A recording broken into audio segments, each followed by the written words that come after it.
Bismillahirrahmanirrahim. Assalamu alaikum to all of you. Welcome back to Thought Tricks. Hope you all are doing fine. This is Mahanur Saeed and हमारी series थी obsessive compulsive and related disorder की।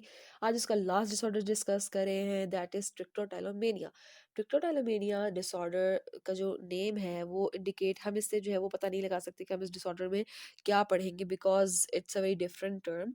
अब ये disorder बड़ा interesting सा disorder है और मतलब मैंने आपसे डिस्कस किया ना पहले, ऑब्सेसिव कंपल्सिव डिसऑर्डर सारे ही बड़े मजे के हैं, सारे इंटरेस्टिंग है जितने भी हमने पढ़े हैं अभी तक। डायग्नोस्टिक क्राइटेरिया को डिस्कस करते हैं तो आपको समझ आ जाएगी। ये डिसऑर्डर हेयर से रिलेटेड है। अपने बालों को खींचना कंटिन्यूसली, जिससे आपका हेयर लॉस हो सकता है। अपने सर के बाल, अपनी बॉडी के बाल, अपने फेस पे बाल, जहाँ पर भी आपको है आप उसको recurrently without any purpose repeatedly उसको पुल कर रहे होते हैं। रिपीटेड अटेम्प्ट्स टू डिक्रीज और स्टॉप हेयर पुलिंग आप कर रहे होते हैं कि आपको इससे क्या मिल रहा होता है, एक तरह से आपको रिलीफ मिल रहा होता है, यू आर फीलिंग गुड। और अगर आप इसको नहीं करते तो आपका जो डिस्ट्रेस है वो कॉज होता है मेंटली, और अगर आप इसको कर रहे हैं तो आपकी सोशल लाइफ, ऑक्यूपेशनल लाइफ और अदर एरियाज ऑफ फंक्शनिंग वो सब भी डिस्टर्ब हो रहे हैं। Without any reason you are pulling your hairs in the office, what other people will think, oh he has gone mad. और वो आपको इस हद तक ये चीज़ चली जाती है कि आपका हेयर लॉस हो जाता है। और हेयर लॉस इस वजह से ना हो रहा हो कि कोई आपको बीमारी है, आपके हेयर की जो इश्यूज होते हैं सारे, या फंगल इन्फेक्शन है, एनीथिंग उससे रिलेट ना कर रहा हो, कोई भी डर्मेटोलॉजिकल कंडीशन आपकी ना हो। आपका जो डिसऑर्डर तभी कहलाएगा जब आप विदाउट एनी रीज़न अपने हेयर को पुल कर रहे होते हैं। कंटिन्यू करते हैं नेक्स्ट स्लाइड पे। इसका ई जो क्राइटेरिया है, अभी पिक्चर्स लगी हुई है, यू कैन सी कि आपकी जो इन्होंने जो सेकंड पिक्चर है इसमें क्या है कि आप अपनी लैशेस तक को प्लग करें, और वो किस किस तरह से इन्फेक्शन कॉज कर सकता है अपने आईब्रोज को। आपकी पूरी फिजिकल जो अपीयरेंस है वही अजीब हो जाती है कि जब आपके सर पे बाल नहीं है, आपकी पलके नहीं है, आपके आईब्रोज नहीं है, how will you look, you guys can imagine. तो ये एक बड़ा सीरियस डिसऑर्डर है। आपको लगता है ये हमने पीछे एक डिसऑर्डर पढ़ा था ना, बॉडी डिस्मॉर्फिक डिसऑर्डर, जिसमें उनको लग रहा था कि हमारी बॉडी में ही मसला है, या हमारे हेयर खराब है, या मेरी आंखें खराब है तो मैं इसको पुल करता हूँ, ये हेयर सही नहीं है। No, this is not related to that one. इसमें क्या होता है कि आपको बस ऑब्सेशन होती है, मुझे ये रिमूव करना है, मुझे ये रिमूव करना है। ये जो हेयर पुलिंग है ये उस डिसऑर्डर से रिलेट ना करियो, या कोई भी अदर मेंटल इलनेस। ये इटसेल्फ एक विदाउट एनी रीजन आप रिकरेंटली ऑब्सेशंस, आपको थॉट्स आ रही है हेयर पुल करने की, and your compulsions will be कि आप अपने हेयर पुल करेंगे ताकि आप अपना कंफर्ट जो है वो हासिल कर सकें। कॉजेज हो सकती है स्ट्रेस, एंजाइटी, केमिकल इम्बैलेंस, मतलब आपका हार्मोनल इम्बैलेंस भी जो है वो स्ट्रेस एंजाइटी की वजह से होता है, तो ये आपस में रिलेट करते हैं। ट्रीटमेंट ट्रीटमेंट है इसका, सबसे अच्छा ट्रीटमेंट है कि आप उन पेशेंट्स की जो है वो आर्म्स एंड फीट्स उनको वैक्स कर दें, अगर वो इस वहाँ पर भी हेयर पुलिंग कर रहे हैं। But you can't wax their eyebrows, their lashes and their head, so what you can do next. The best treatment is habit reversal training. Habit reversal training एक बड़ा इसका पूरा प्रोटोकॉल है, पूरा प्रोसीजर है, पूरी वर्कशीट है। एजरिन नन ने 1973 में ये टेक्निक की थेरेपी इंट्रोड्यूस करवाई थी। It is a behavioural therapy जिसमें आपके बिहेवियर पे काम होता है बेसिकली। इसके 5 स्टेप्स होते हैं। सबसे पहला होता है awareness training, next is competing response, motivation and compliance, relaxation training, and last one is journalization training. In 5 steps में आप इंडिविजुअल के बिहेवियर को शेप करते हैं। जो पहले से प्रेजेंट बिहेवियर है उसको आप किस तरह से डाइवर्ट करते हैं और उसकी एनर्जी को किस तरह से यूटिलाइज करते हैं। सबसे पहला पॉइंट हम डिस्कस करते हैं, हम इसमें करेंगे क्या। हमने हेयर पुलिंग की बात की। अब ये जो ट्रीट वो है ना थेरेपी, ये टिक डिसऑर्डर में, हेयर पुलिंग में, स्किन पिकिंग में, इन सब में जो है वो बड़ी इफेक्टिव है। तो अभी हम पढ़ रहे हैं हेयर पुलिंग के बारे में, तो हेयर पुलिंग से रिलेटेड डिस्कस करेंगे।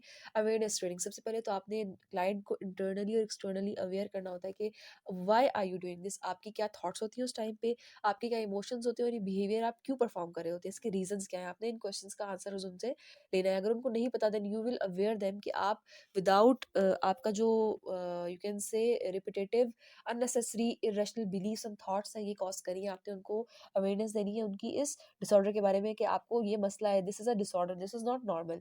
कंपीटिंग रिस्पॉन्स, इसमें क्या होता है कि आप हेयर पुलिंग करें ना, तो आप उनको ऐसा कोई भी टास्क देंगे जिसमें उनके हाथ यूटिलाइज हो रहे हो। जैसे वो हेयर पुलिंग स्टार्ट करें, यू विल फोर्स देम, आप उनसे कहें आप गेम खेल लें, आप टाइपिंग कर लें अपने लैपटॉप पे, आप ऐसा कोई काम करें जिसमें आपकी फिंगर्स इन्वॉल्व हो, आपकी सारी फिंगर्स इन्वॉल्व हो। आप अपने च्युइंगम जो है वो कर लें, ये चबा लें। इससे भी क्या होता है कि आपका जो सारा फोकस है वो उसके ऊपर चला जाता है कि आपके मुंह की वो क्या हो रही है उस टाइम पे, मूवमेंट कैसी हो रही है। Motivation and compliance third step होता है, जिसमें आप या तो उनको अब हेयर पुलिंग है तो मैं अब जैसे अपने क्लाइंट से बात करूँ तो मैं उनको ये बोलूँगी कि आपके इस हेयर पुलिंग से हो क्या रहा है, आप देखिए कॉन्सिक्वेंसेस क्या आ रहे हैं। आपका फेस, आपकी लैशेस, आपके हेयर जब गिर रहे हैं तो आपकी कैसी फिजिकल अपीयरेंस लग रही है। आप उनको, एक तो आप उनके अंदर ये अवेयरनेस और ये मोटिवेशन भी ये डालेंगे कि I have that I can't do this because I will look bad and I will look अगली। जब मेरे सारे सर पे बाल नहीं होंगे, मैं अपने हेयर पुल कर लूंगी सारे, तो मैं कैसी लगूंगी। ये एक मोटिवेशन पॉइंट होगा उनके लिए कि आपने उनको परसुएट करना है इस चीज़ पर। रिलैक्सेशन ट्रेनिंग होती है फोर्थ वन, जिसमें अब कोई भी डिसऑर्डर ये वाला ऐसे नहीं होता। स्ट्रेस और एंजाइटी अगर है उस इंडिविजुअल को या केमिकल इम्बैलेंस है, आप उनको रेफर कर सकते हैं रिलैक्सेशन ट्रेनिंग।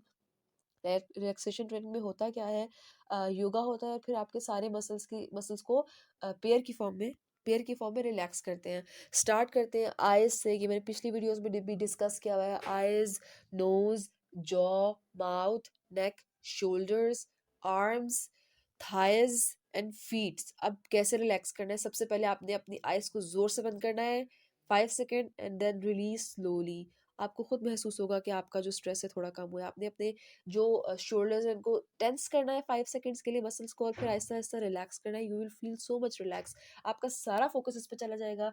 डीप ब्रीदिंग सिखाएंगे उनको किस तरह से होल्ड करना है, कहाँ तक अपने अपने डायफ्राम को लेके जाना है, and how much time you have to hold और एक्सेल कैसे करना है। Side by side yoga, yoga और एक्सरसाइज से जो केमिकल इम्बैलेंस हुआ है वो बैलेंस हो जाता है। Fourth one we have discussed already. Fifth one is journalization training. इसी में ही हैबिट रिवर्सल ट्रेनिंग में ही जो फिफ्थ स्टेप है वो जर्नलाइजेशन ट्रेनिंग है। इसमें क्या होता है कि मैंने उसको सिखा दिया है कि अच्छा, एक कंट्रोल सिचुएशन में सिखाया ना सारा मैंने, थेरेपी परफॉर्म की। अब मैंने उस क्लाइंट को इतना मोटिवेट करना है और इतना प्रैक्टिस करवानी है कि वो किसी भी चीज सिचुएशन में हो। फॉर एग्जाम्पल एग्जाम्स है, उस टाइम एंजाइटी हो रही होती है, आप हेयर पुलिंग स्टार्ट करें, you know you can't do that at the time. Her situation में अलग अलग वो जब इस चीज को परफॉर्म करेगा तो आहिस्ता आहिस्ता ये बिहेवियर खुद ही रिमूव होता जाता है। Thank you so much. हमारे जो obsessive compulsive and related disorder है वो डिस्कस हो चुके हैं, ट्रिक्टोटेलोमेनिया, और नेक्स्ट वन इज जो है last one, that is excoriation disorder. वो मैंने डिस्कस नहीं किया इसमें क्योंकि वो सेम टू सेम ट्रिक्टोटेलोमेनिया की तरह है। इसमें आप अपनी स्किन हेयर पुल कर रहे होते हैं, और जो एक्सोरिएशन है उसमें आप अपनी स्किन को पुल कर रहे होते हैं विदाउट एनी रीजन। सारे कॉजेज यही होते हैं जो हमारे पास हमने हैबिट रिवर्सल ट्रेनिंग पढ़ी है, सेम टू सेम यही यूज होती है उसमें।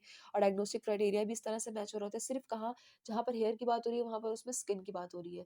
Thank you so much for hearing, and hope you get the point which I am trying to convey. Allah Hafiz.